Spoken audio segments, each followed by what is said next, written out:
ఎక్కడ చూసినా ఎవరి నోట విన్నా పుష్ప 2 గురించే చర్చ.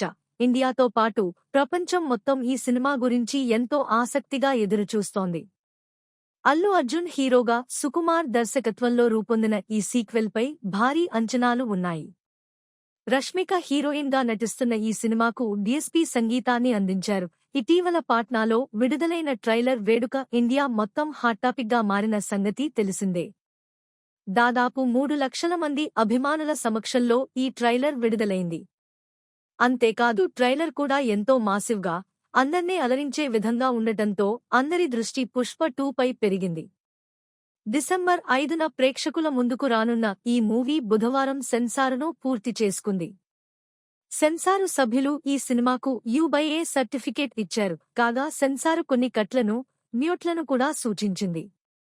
సినిమా మొత్తం 3 గంటల 20 నిమిషాల 38 సెకన్ల టైంతో ఉంది. సెన్సారు బోర్డు ఈ మూవీకి 5 విషయాల్లో మార్పులు చేయమని కోరింది. రండి అనే పదం ప్లేస్లో మరొక పదం చేర్చగా, మరో అభ్యంతరకర పదాన్ని మ్యూట్ చేయమని సూచించింది. దీనితో పాటు వెంకటేశ్వర్ అనే మాటను భగవంతుడుగా మార్చమని చెప్పింది. విలన్ కాలును హీరో నరకగా, అది గాలిలో ఎగిరే సన్నివేశంతో పాటు నరికిన చేతిని హీరో అందుకునే సన్నివేశాలను సీజీతో కవర్ చేయమని కోరింది.